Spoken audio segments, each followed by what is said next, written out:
Paz e graça, povo de Deus, tudo bom? Hoje estamos aqui no nosso AngularCast, no quadro Na Mesa com PV.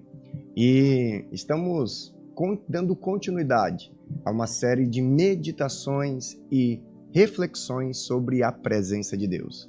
Você pode aqui clicar nesse card, que é sobre o primeiro estudo, que é a importância da presença. Na descrição você vai ter o link desse conjunto de reflexões.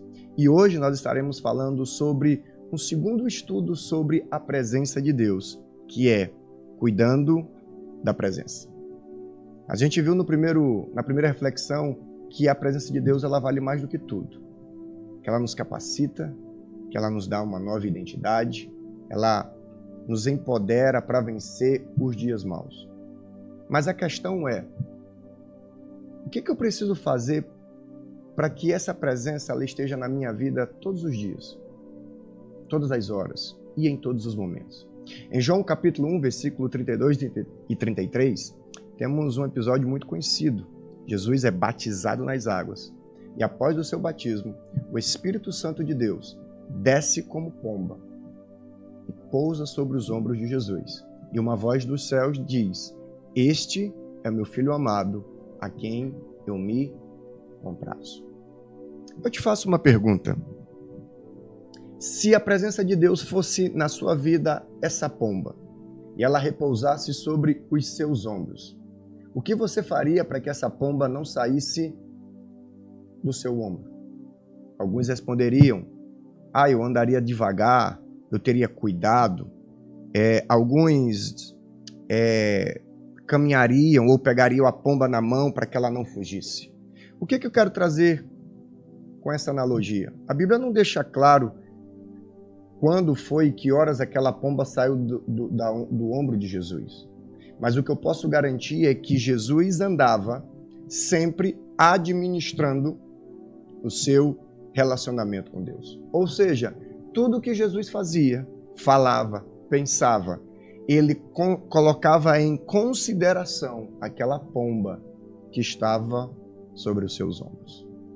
Então, da mesma forma, eu e você precisamos administrar esse relacionamento com a presença de Deus. Precisamos ter cuidado, porque senão aquela pomba pode voar. E hoje eu quero te trazer alguns cuidados práticos para que você saiba administrar, cuidar dessa pomba que está sobre os seus ombros. Primeiro, vida de arrependimento. Em Atos, capítulo 3, versículo 19 ao 20, nós observamos na igreja primitiva um padrão. Qual era o padrão? Uma ordem que Deus estava dizendo: arrependei-vos, para que a presença de Deus fosse manifestada. Precisamos entender que uma vida sem arrependimento genuíno faz com que a presença de Deus saia, a pomba fuja dos nossos ombros. Todo cristão tem que entender que um arrependimento genuíno, ele é necessário, ele é condição, base para que você experimente da presença de Deus. A gente entende que o arrependimento é uma mudança, é uma conversão genuína das nossas ações que nos afastam de Deus.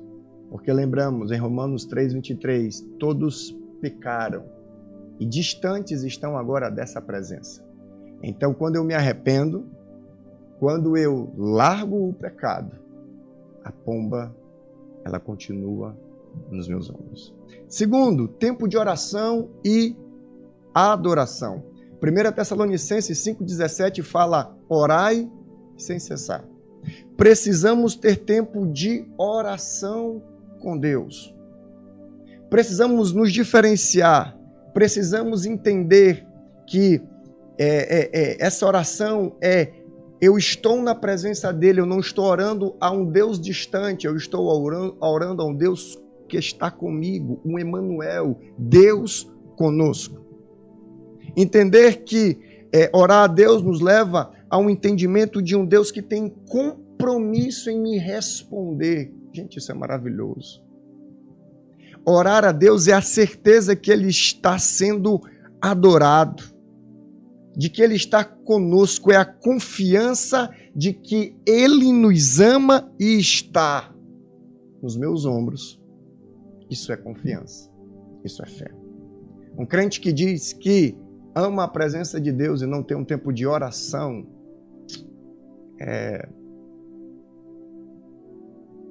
há de fazer alguns questionamentos. Oração é a base, oração é tempo de relacionamento. Quando a gente tem a presença de Deus e a gente se importa com que essa presença não saia das nossas vidas, a gente gasta tempo em oração. A gente gasta tempo buscando a Deus.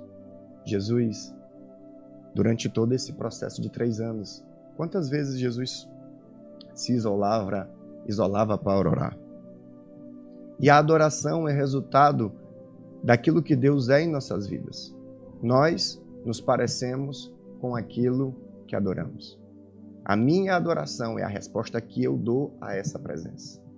Enquanto a oração nos leva a crescer na presença, a adoração é a resposta que eu dou a essa presença. Então, como anda a sua vida de oração e adoração? Terceiro, oração em espírito. Aqui precisamos entender que há uma diferença. Enquanto no primeiro, a adoração fala de termos um tempo a sós, de buscar o Pai em secreto, e em secreto Ele nos revelar. Oração em espírito é uma oração contínua. Eu não saio da presença, eu vivo com a presença. É estarmos entendendo que tudo que fazemos e tudo que estamos colocando as nossas mãos, estamos ali orando, buscando sempre a presença. Efésios 6,19 fala da importância de oração em espírito. Por fim, leitura da sua palavra. Romanos 10,17 fala que precisamos ter uma intimidade com essa palavra. A fé, ela vem pelo ouvir a palavra de Deus. É impressionante como Jesus é o único noivo que não gasta, que não tem tempo com a sua noiva. Por quê? Porque nós, como noiva, não adoramos, não oramos e não lemos da sua palavra. Como anda a sua vida de meditação e de leitura da palavra de Deus? Um outro aspecto para que a gente possa entender que a presença de Deus está e precisamos preservar essa presença é a comunhão com o corpo. Deus ama a igreja e Ele ama tudo o que tem a ver com a igreja. Mas nós precisamos entender que existem experiências que vamos viver com a presença de Deus, que ela é individual.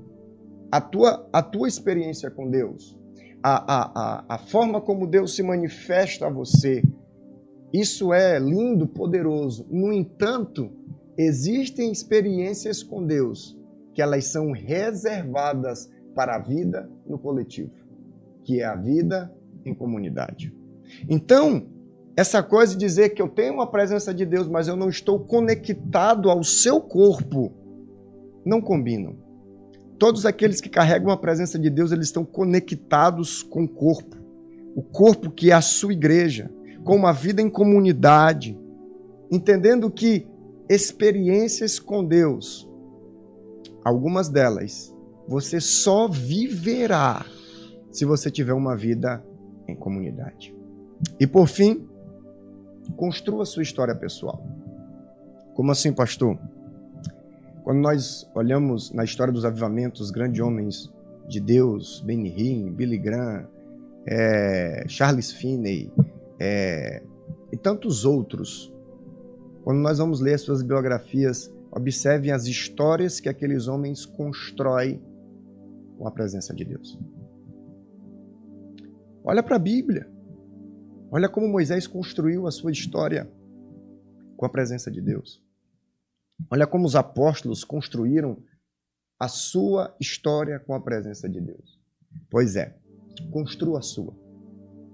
Só você e somente você é responsável em construir uma história de relacionamento com a presença de Deus. Eu creio muito que Deus tem procurado hoje pessoas, comunidades, para fazer com que a sua presença seja cuidada.